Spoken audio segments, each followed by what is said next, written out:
Jeremiah 18.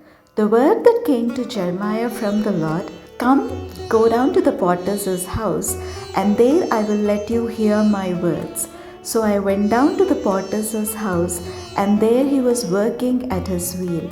The vessel he was making of clay was spoiled in the potter's hand, and he reworked it into another vessel, as seemed good to him. Then the word of the Lord came to me, Can I not do with you, O house of Israel, just as this potter has done, says the Lord? Just like the clay in the potter's hand, so are you in my hand, O house of Israel. At one moment I may declare concerning a nation or a kingdom that I will pluck up and break down and destroy it. But if that nation concerning which I have spoken turns from its evil, I will change my mind about the disaster that I intended to bring on it. And at another moment I may declare concerning a nation or a kingdom that I will build and plant it. But if it does evil in my sight, not listening to my voice, then I will change my mind about the good that I had intended to do it. Now, therefore, say to the people of Judah and the inhabitants of Jerusalem, Thus says the Lord, Look, I am a potter shaping evil against you and devising a plan against you. Turn now, all of you, from your evil way and amend your ways and your doings. But they say, It is no use, we will follow our own plans, and each of us will act according to the stubbornness of our evil will.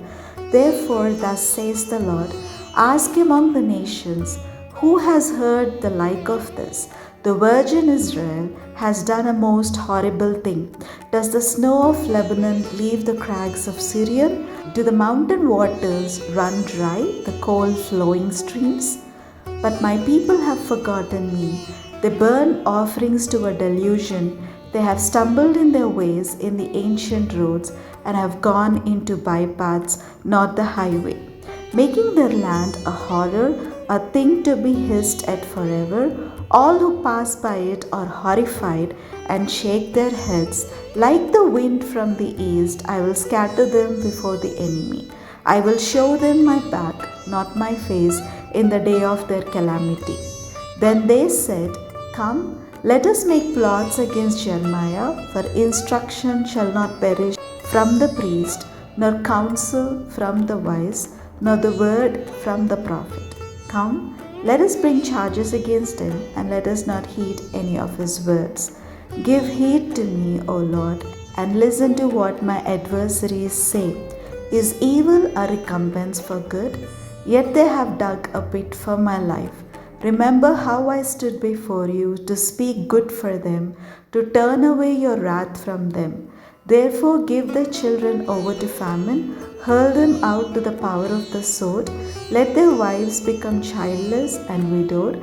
May their men meet death by pestilence, their youths be slain by the sword in battle.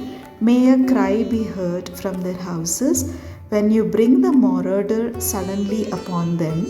For they have dug a pit to catch me and laid snares for my feet. Yet you, O Lord, know all their plotting to kill me. Do not forgive their iniquity. Do not blot out their sin from your sight. Let them be tripped up before you. Deal with them while you are angry. Jeremiah 19. Thus said the Lord, Go and buy a potter's earthenware jug. Take with you some of the elders of the people and some of the senior priests, and go out to the valley of the son of Hinnom at the entry of the potsherd gate, and proclaim there the words that I tell you. You shall say, Hear the word of the Lord, O kings of Judah and inhabitants of Jerusalem. Thus says the Lord of hosts, the God of Israel, I am going to bring such disaster upon this place that the ears of everyone who hears of it will tingle.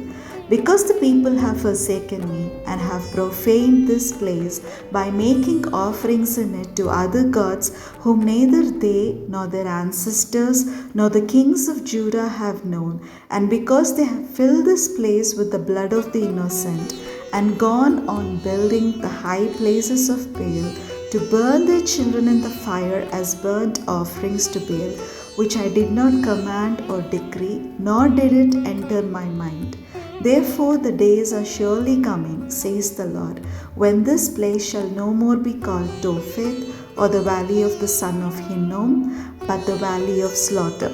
And in this place I will make void the plans of Judah and Jerusalem, and will make them fall by the sword before their enemies, and by the hand of those who seek their life. I will give their dead bodies for food to the birds of the air and to the wild animals of the earth. And I will make the city a horror, a thing to be hissed at. Everyone who passes by it will be horrified and will hiss because of all its disasters. And I will make them eat the flesh of their sons and the flesh of their daughters, and all shall eat the flesh of their neighbors in the sigh and in the distress with which their enemies and those who seek their life afflict them. Then you shall break the jug in the sight of those who go with you, and shall say to them, Thus says the Lord of hosts, so will I break this people and this city, as one breaks a potter's vessel, so that it can never be mended. In Topheth they shall bury until there is no more room to bury. Thus will I do to this place, says the Lord, and to its inhabitants, making the city like Topheth, and the houses of Jerusalem and the houses of the kings of Judah shall be defiled like the place of Topheth. All the houses upon whose roofs offerings have been made to the whole host of heaven, and libations have been poured out to other gods. When Jeremiah came from Topheth, where the Lord had sent him to prophesy, he stood in the court of the Lord's house and said to all the people, Thus says the Lord of hosts, the God of Israel, I am now bringing upon this city and upon all its towns all the disaster that I have pronounced against it, because they have stiffened their necks, refusing to hear my words.